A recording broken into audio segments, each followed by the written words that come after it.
going to do now is we're going to install a different rad. And the reason I have to install a different rad is this is a factory V6 car. And if you remember, I showed you that the V6 filling reservoir is actually on the motor and not the rad. Now, 4-cylinder Toyota Camry rads are getting pretty hard to come by that are in good shape at my place. So, we're going to retrofit a rad that we have. And this one here is pretty close. It's a little smaller. I believe it's out of a Nissan, maybe a Mazda. Not 100% sure.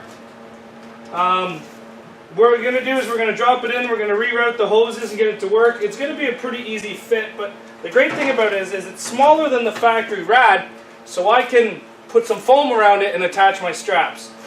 While I'm doing this rad, my buddy Matt here, he's going to take off this really rusty fender.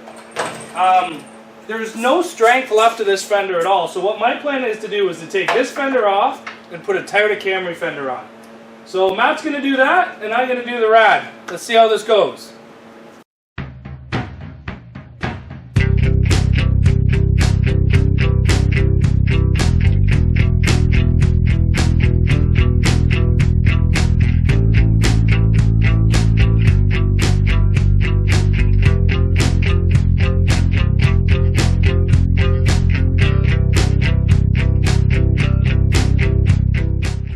So with the soalra fender off, we're going to try throwing on this Toyota Camry fender.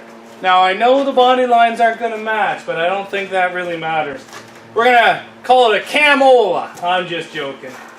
Alright Matt, if I hold this thing up, you want to put that front bolt in? Any bolt in if you can get them? Or confused. Those ones. It doesn't really matter, I don't think. Did this one break? Yeah, it looks like it broke. Let me just get a little bit of a tin stick so we can cut that back to it. Perfect. I want to just be sure. Perfect. Okay, so we'll pull out on this right here. Alright.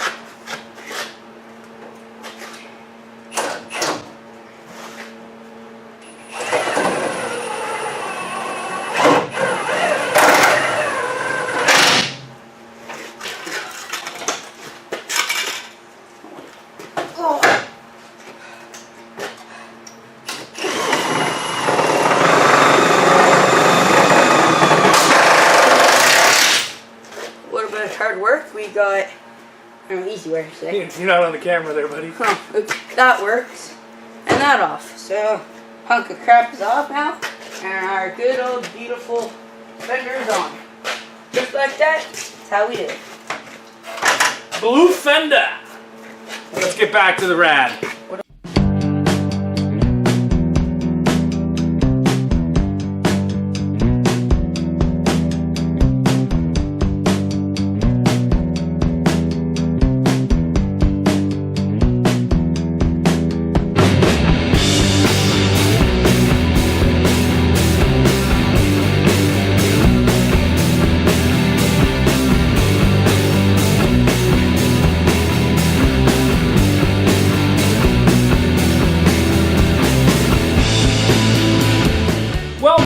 We're cleaning up the shop today. We found a little bit of 3/4 rod, so that means I can finish all of the tie downs underneath the hood and pretty much finish the hood completely. We're going to drill some holes to run seat belts as well. We have the rad in, we have the air rad hoses, we have the cushions around the rad.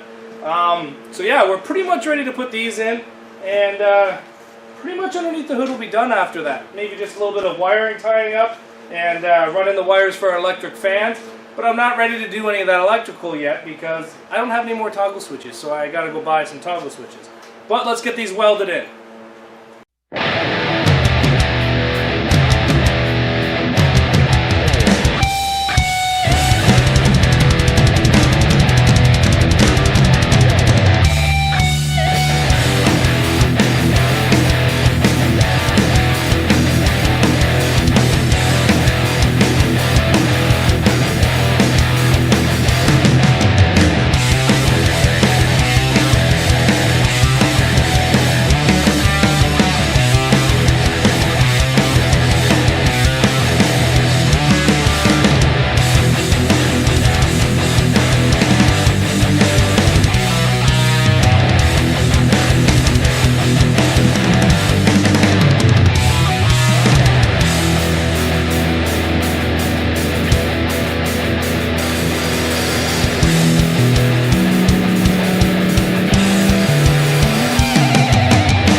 rod installed. The only thing that's really left to do to the front is basically just polish this bumper. I'm just joking. But it does bring up a nice shine. Oh. Look at that shine. Right off the factory showroom floor. I'm happy to say we have all the threaded rod installed. We'll just cut these down so they're a little bit shorter. We have all the holes drilled for our seat belts here on the fenders and back there as well. I'm actually pretty happy with how this car is looking, and even more happy with how fast it's actually coming together. So, like I said, I'm going to have to go out and buy some toggle switches to do all the electrical. And then once the electrical is done, we can seatbelt the doors. And then remove the windshield before we finish seatbelting the doors and basically paint this thing. We still need the window bar, and we still need our fuel switch on the roof. And other than that, this thing's done. I'm happy to say this thing's actually... Oh, I need to put an axle into it still, but I don't have one yet. But other than that, this thing has been flying along very fast, and I'm pretty happy with the progress. So let me know what you guys think, and if you have any ideas for the paint scheme, throw it in the comments. I'd like to see what you guys think. Take care, guys. We'll see you back here tomorrow.